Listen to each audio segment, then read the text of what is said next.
Olá, amigos.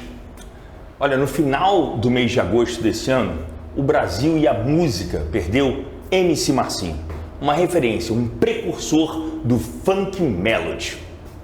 Mas por trás da história de sucesso na música, tem uma relação familiar que foi um tanto quanto conturbada. Tudo porque, segundo a imprensa, 6 dias antes do falecimento do MC Marcinho, a então mulher dele pediu para se separar. Como assim? 6 dias antes? Mas será que essa é a verdade?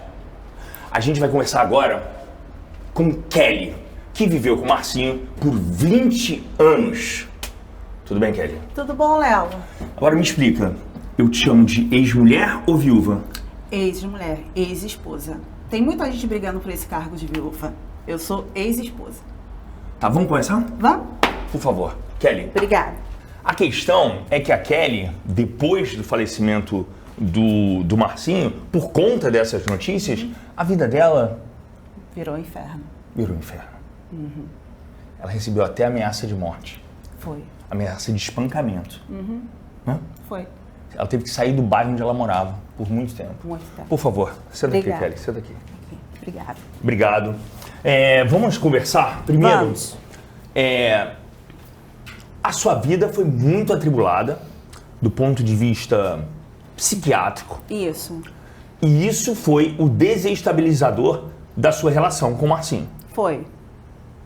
Também. Também. Também. Por que também? Foi que além disso? Não, porque um relacionamento de mais de 20 anos, ele tem outras coisas, né?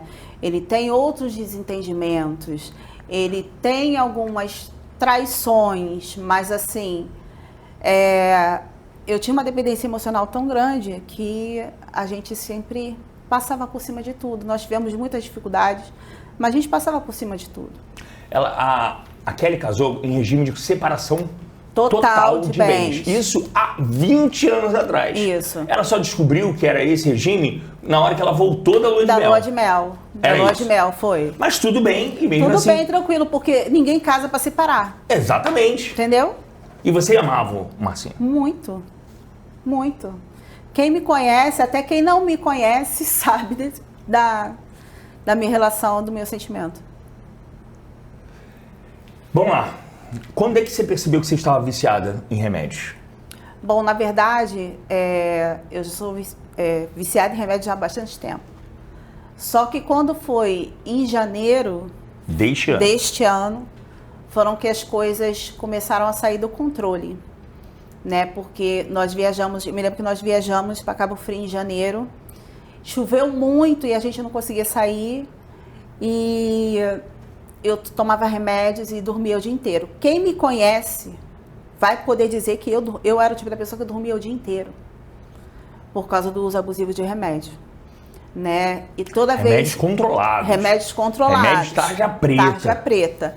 E o que acontecia? Quando eu acordava, que eu já sentia que ia me dar alguma crise de ansiedade, eu já antecipava, eu não esperava controlar.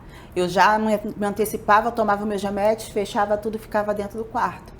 Tinha semanas que eu nem descia para tomar café. Quem levava café para mim na cama era o Márcio. Márcio que levava café. Você estava vegetando. Vegetando. A base de completamente. remédio o tempo todo. A base de remédio. E ninguém o tempo todo. conseguia tirar esse remédio de você. Não, porque o que acontece?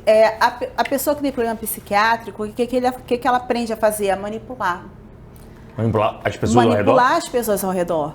Tipo assim, eu manipulo a minha psiquiatra dizendo que eu tô assim, assim, assado, porque eu já li no Google, entendeu? Para poder conseguir tal remédio. Eu manipulo o meu esposo dizendo que eu preciso desse remédio urgente para ele poder comprar. Eu manipulo quem está ao meu redor que eu não estou bem e preciso do remédio, né? Então, quem realmente tem vícios em remédio é completamente manipulável. Então, janeiro começou a situação se tornar incontrolável. Começou. Em junho, o que aconteceu? Na verdade, não aconteceu em junho, Foi o quê? né? Aconteceu foi em abril, né? Na verdade, Márcio ele já estava muito doente desde o carnaval. Ele já fez os shows sem conseguir fazer. Inclusive, eu tenho uma mensagem que depois eu posso te mostrar, no dia que ele saiu para fazer show no carnaval. E ele tinha passado tão mal que naquele dia eu pensei que ele fosse morrer. E mandei uma mensagem para ele assim: amor, promete para mim que você vai voltar para mim todos os dias? Aí ele botou: prometo. Obrigado por você me fazer exercitar a minha fé. Ele já estava passando muito mal no carnaval. E aí, quando foi em março, ele começou a piorar porque o marca-passo dele já tinha parado. O Marcinho tinha um marca-passo. Isso, ele tinha colocado marca-passo há um ano. E ele precisou botar um coração artificial. Depois. Ok. Porque ele colocou o marca-passo, ele tinha colocado um ano antes, só que ele também era uma pessoa que ele também não se ajudava. Ele botou o marca-passo e ele achou que ele poderia viver uma vida normal. Então, ele às vezes bebia, ele jogava bola, ele era louco por futebol, então ele ia pro campo, ele jogava 3, 4 peladas, não se alimentava direito, né? Então, assim, com isso, veio... Não vivia uma rotina saudável. Não vivia uma rotina saudável. E aí, o que aconteceu? O marca-passo falhou. E aí foi quando, esse ano, foi a luta para poder colocar outro marca-passo que a médica pediu. Né? Esse marca-passo, até então, daria a ele qualidade de vida. E quando foi em março, eu me lembro que o filho dele, mais velho, tem uma menininha, a Maia, e levou a Maia para a gente se conhecer. Né? Nesse dia, ele levantou, foi no banheiro e ele caiu no banheiro. E ali eu falei assim, eu não vou conseguir cuidar dele sozinho. Sentei com ele, conversei e falei, a partir de amanhã nós vamos pegar nossas coisas e vamos para casa da sua mãe. Porque eu com medo, porque de noite eu me dopava. Nossa. Se ele precisasse ir ao banheiro ou qualquer coisa caísse. Nossa. E aí fomos para casa da mãe dele. Quando chegamos na casa da mãe dele, tive que diminuir os remédios por conta própria e fazer o uso de um remédio, que eu não vou falar, óbvio, que os universitários fazem muito, que é o hiperfoco. Mas você fazia uso? Eu fazia uso. Mas você tomava remédio para dormir e tomava esse remédio de hiperfoco? Para acordar. Isso, eu tinha que tomar remédio para acordar e tinha que tomar remédio para dormir. Nossa. Isso é uma bomba atômica. Isso. Dentro do seu cérebro. Dentro do meu cérebro. Essa situação foi se agravando, até que eu comecei a ter alucinações, né? A gente alucinava. Então, existem coisas que eu realmente não sei o que é verdade e o que é coisa da minha cabeça. Nossa Senhora. Entendeu? Eu não sei. Eu só sei que eu peguei uma conversa dele no WhatsApp, respondi essa conversa, porque eu que pagava as contas, ele me dava o celular dele na mão, aquela coisa toda. E eu fui pra minha casa, falei assim, eu preciso ir pra minha casa porque eu tô passando mal. Quando eu falava que eu tô passando mal, é porque eu precisava ir pra casa tomar remédio, deitar e dormir.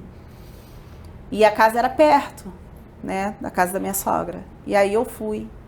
E aí nesse período teve o contato, fulana viu a mensagem que eu te mandei, aquela coisa toda. E ele me chamou pra conversar.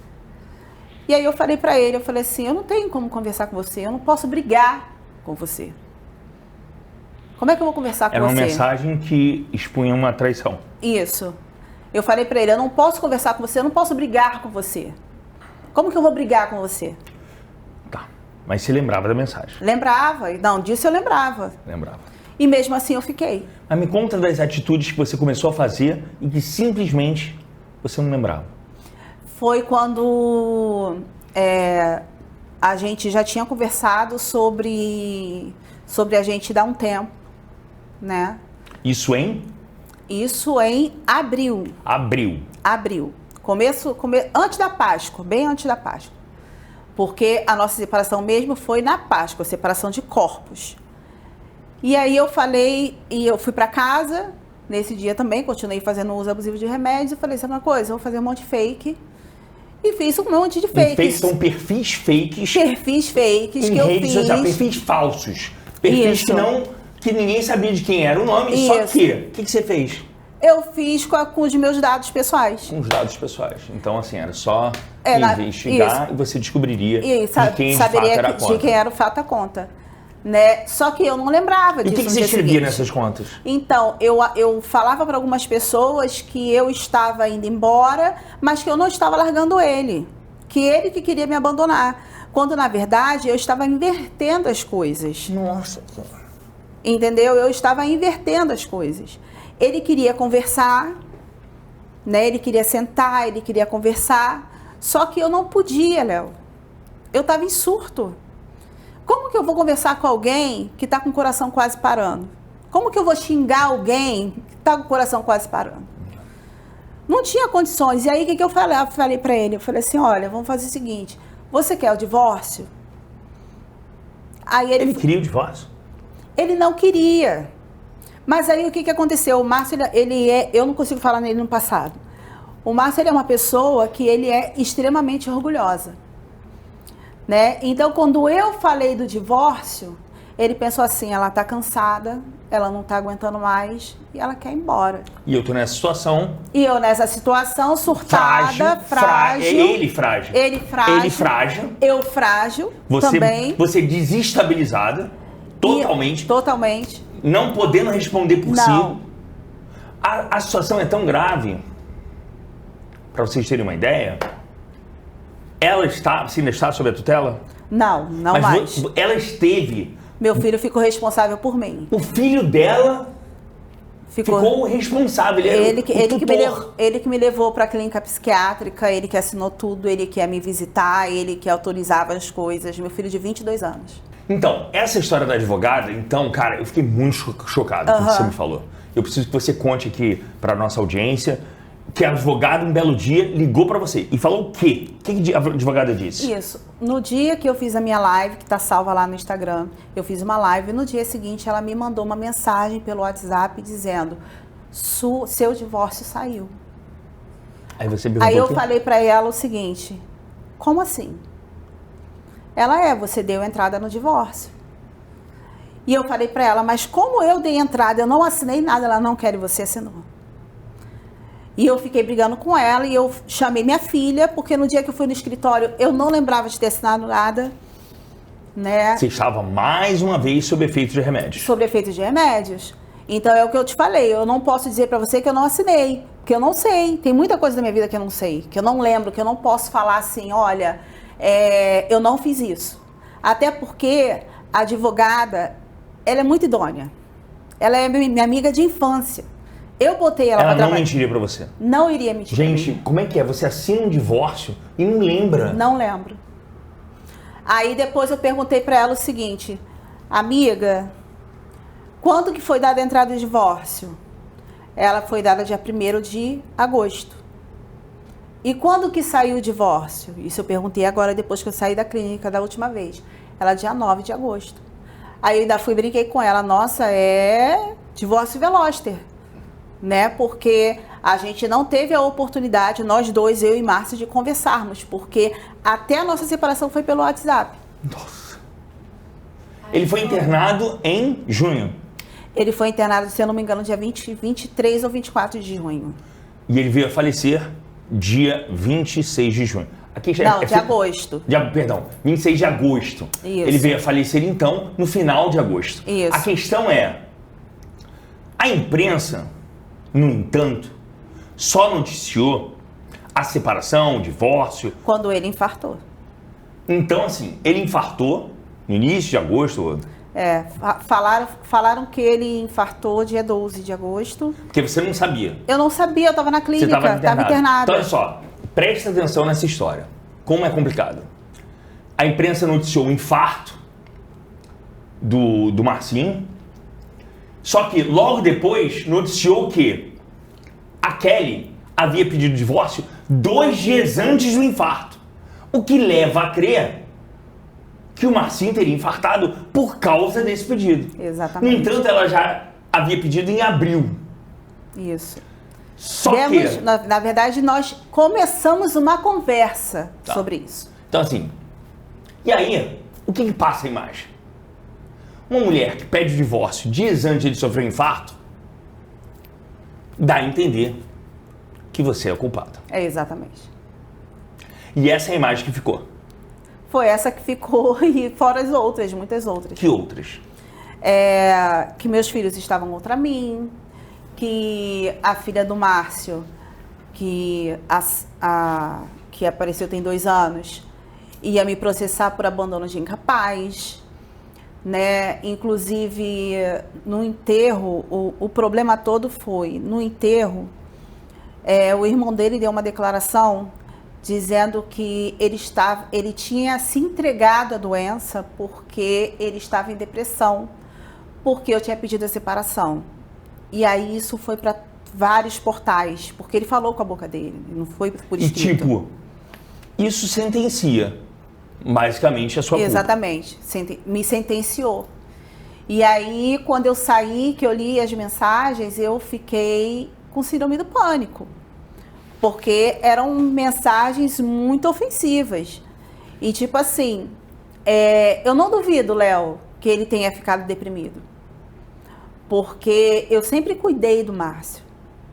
Se é só você buscar lá atrás a história dele desde a Covid, eu passei 2 anos seguidos com o Márcio no meu aniversário no CTI. 2 anos seguidos. Um ano no CTI, no outro ano no CTI. Então, assim, eu nunca abandonei, nunca larguei, eu sempre cuidei. Vou dizer pra você que eu fui uma esposa perfeita? Não, todo mundo comete erros.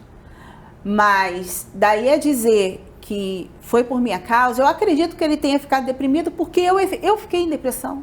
Só que você não estava respondendo por si. Eu não estava respondendo por mim. Essa é a questão. Essa é uma questão fundamental. Isso aí. Claro que para muita gente vai falar, agora é fácil falar. Ou então, você está falando de uma coisa que você mesma provocou. Uhum. Mas resumo, você é uma viciada em remédios. Sou. Chamada adicta. Adicta em remédios. Adicta em remédios. Né, e hoje, como é que você lida com isso? Bom, hoje eu fiquei internada, né? Então fiz o tratamento. E aqui fora eu faço tratamento com psiquiatra e psicólogo. Você não mais toma tantos remédios, ou toma ainda? Não, meus remédios são administrados por uma segunda pessoa. Você não toca em remédio? Não. Não tem acesso? Não. Não tem desculpa de inventar alguma coisa para um psiquiatra? Não, tanto que no dia que eu tive acesso aos remédios eu tentei suicídio, em julho. Nossa, que complicado isso. Complicado.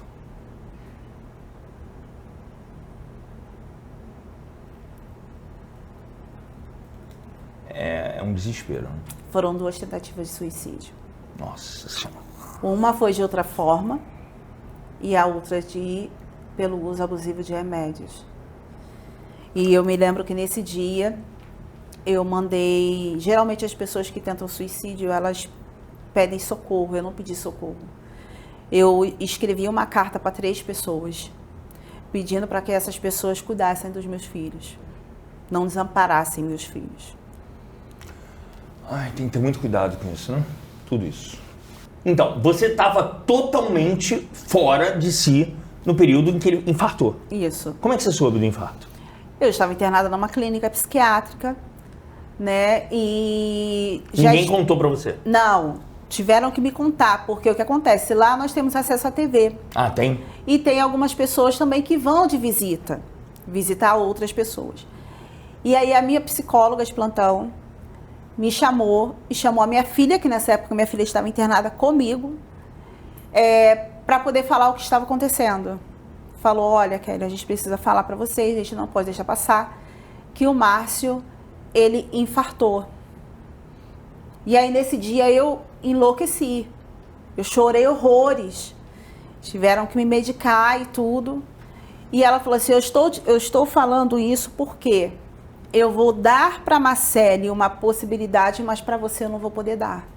Porque ela já sabia... Marcele? A Marcele, minha filha. Porque ela já sabia das coisas que estavam acontecendo aqui fora e das coisas que estavam falando ao meu respeito. Então, ela deu para a Marcele a possibilidade, Marcele, tá acontecendo isso, isso e isso com seu pai. Você prefere sair e ficar com seu pai? A Marcele na hora, não, eu prefiro. Porque se acontecer alguma coisa com meu pai e eu não poder vê-lo, eu acho que eu nunca mais vou me perdoar. Aí a psicóloga falou para mim, você não. Você não pode. A clínica onde a Kelly ficou internada é uma clínica severa, rígida, aqui do Rio de Janeiro. Isso. Muito... Assusta muita gente. Assusta. Assusta. Eu queria falar outro assunto. Bem, após a morte do Marcinho, como é que ficou a sua vida?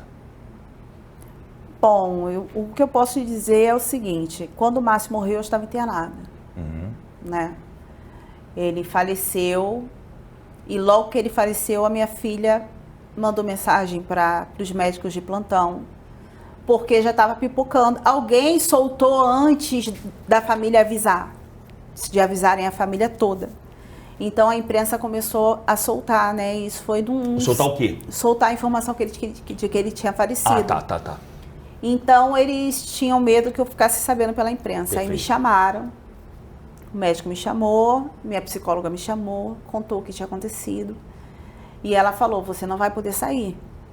Você não vai poder ir no enterro. Você vai ter que ficar aqui. E ali, o que acontece? Eu tive câncer, né? E o câncer me deu uma paralisia facial. Sim. Nesse dia, a paralisia voltou. Tá. E aí os médicos tiveram que me dar um sossega-leão. Sim, mas eu queria saber, depois que você saiu da clínica... Depois que eu saí da clínica. Como é que ficou sua vida? Minha vida simplesmente, ela não existia mais. Por quê? Porque, Léo, tipo assim, você tem uma vida, por mais que eu já estivesse separado, né? Mas eu saí da clínica com síndrome do pânico, porque antes de eu ir para a clínica, eu recebi uma ligação falando ameaças para mim. Depois eu fiquei sabendo que, mesmo se eu não estivesse na clínica, eu não poderia ir ao enterro, porque tinha pessoas que estavam com muita raiva de mim, pelas coisas que foram contadas, né? E aí eu saio da clínica sem administração financeira, né, sem condições. Eu me lembro que a minha prima, né, que eu chamo de irmã, que a gente foi criada junto, ela chegou na minha casa e levou comida pra gente para 15 dias. E nessa época eu vendi minha aliança, porque o Márcio, ele sempre foi uma pessoa maravilhosa, ele que pagava meu aluguel, ele que mobiliou meu apartamento. Mesmo separado? Mesmo separado. Me deu condições de moradia, mas era aluguel, né? E as contas estavam juntando. Na hora que ele foi internado, cortou tudo. Porque era ele que fazia para mim. Ele que fazia pessoalmente. Pessoalmente. Entendeu? A gente estava separado, mas nós nos falávamos quase que diariamente. Mas essa ameaça, você foi ameaçado de voltar para Bangu. Eu não posso voltar para Bangu. Não pode. O que disseram? O que acontece, Léo? O que falaram na ligação? Falaram para mim assim, a partir de hoje, porque eu já ia começar a obra, né? Falou assim, não queremos você em Bangu. Se você aparecer em Bangu, você vai tomar uma coça que a gente não sabe nem se você vai levantar. Nossa. E aí, foi até o dia que eu entrei em surto de novo e tentei o suicídio. Nossa. Pela segunda vez. Kelly, que situação delicada, cara. Muito. Muito. Portanto, que eu não ia na rua. Eu não saía do apartamento para nada. E hoje ela não mora mais em Bangu. Eu não moro mais em Bangu. Não moro mais em Bangu. Os meus filhos vão morar nessa casa que eu herdei da minha mãe, porque essa casa eu herdei da minha mãe. A casa é minha. E eu não posso voltar para lá. É bom contextualizar aqui que Bangu foi o bairro onde você morou sua vida inteira. A minha vida inteira, desde os 12 anos. Antes de conhecer? Bem antes do Márcio. Entendi. Eu fui morar em Bangu com 12 anos. Então você não pode mais pisar lá? Eu prefiro não. Tenho medo. Você sabe que essa entrevista, muita gente vai falar, tô nem aí, porque ela foi a responsável. Isso aí. Você sabe disso? Sei. Mas é importante você falar. É importante você vir aqui se defender. Isso, é importante, porque... Principalmente, desculpa te cortar, principalmente lúcida. Isso, lúcida.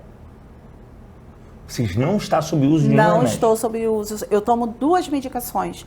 Uma de manhã e uma à noite. Mas que não te embraguei. Não. Eu estou conversando com você aqui. Acho que você, se eu tivesse embriagada ou tivesse... Você logo ia perceber. Perceber pela fala. Pela fala. Você logo ia perceber. Quais são os seus arrependimentos na vida? Léo, eu me arrependo de... talvez de não ter ido conversar com ele Mas ao mesmo tempo eu sabia que eu não poderia, porque eu não ia poder falar tudo que eu queria falar. Entendeu? Me arrependo de repente, não ter... Olha, deixa eu entubar isso aqui, como eu costumo falar, né? Que a gente entuba muitas coisas. De repente eu me arrependo de não ter entubado aquilo tudo e ter segurado as pontas junto com ele. Entendeu? Porque eu sempre segurei. Sempre entubei e segurei. Né? A minha vida inteira eu sempre me dividi entre Márcio doente e minha filha que é borderline. Entendeu? Então, assim, esses são meus arrependimentos. O seu apelo para fazer essa entrevista aqui foi para voltar à vida. Eu preciso voltar à minha vida. Eu preciso, Léo, tirar esse peso porque as pessoas continuam dizendo muita coisa. E graças a Deus, assim, eu tenho o Instagram. Quando eu voltei para o Instagram, eu recebi muito apoio. Eu não tive um hater no meu Instagram. Mas em outros portais, tem pessoas que falam que se me vê na rua, vai fazer acontecer. Complicado. Entendeu? Então, a minha intenção de fazer a entrevista é dar a minha versão da história. Perfeito, perfeito. É explicar. Não estou querendo dizer para você, Kelly, você pediu de você não pedir. Não. Pedi. Pediu o quê? O divórcio. Sim. Nós nos separamos. Nos separamos. Sim. Entendeu? Mas não foi 2 dias antes dele infartar. O Márcio, ele não infartou. A certidão de óbito do Márcio está escrito lá, gente. Ele foi falência múltipla dos órgãos. Não está lá escrito, ele estava em depressão porque se separou. Eu acho que é preciso você falar aqui com a gente e explicar exatamente que você não é culpada. Exatamente. Eu não sou culpada pela morte do Márcio. Né? O Márcio, ele foi uma pessoa, como eu falei no início, que ele tentou levar uma vida saudável não sendo saudável. Né? Ele tinha muitas comorbidades. Mas eu não pedi divórcio 2 dias antes dele infartar. Eu não compareci ao enterro dele porque eu estava internada numa clínica psiquiátrica após uma tentativa de suicídio. Eu fiquei 1 mês internada, então eu saí 1 mês depois. Por isso que eu não me pronunciei, não falei nada. E o nosso divórcio saiu, eu estava internada. Então, assim, o que eu quero falar para vocês é o seguinte. Tudo que eu e Márcio nós podíamos conversar, nós conversamos. Tinha muita coisa que eu não podia conversar com ele porque ele estava debilitado. E eu também não estava em sã consciência. Né? Então eu queria aproveitar esse momento para poder pedir desculpa para a família, porque a família fica afetada assim, porque quando a gente se separou, quando meus filhos tinham 5 anos, a minha mãe ficou revoltada com ele, minha mãe ficou com raiva, a minha família ficou com raiva, todo mundo ficou com raiva porque ele me largou para ficar com uma outra pessoa. Então, tipo assim, normal a família ficar chateada, normal a família ficar com raiva. Agora, eu não acho justo eu carregar o fardo da morte do Márcio. Até porque eu o amava muito. É isso. Força. Obrigada, Léo. Força na sua luta contra o vício. Obrigada. É isso, gente. Muito obrigado. Até a próxima. Até a próxima.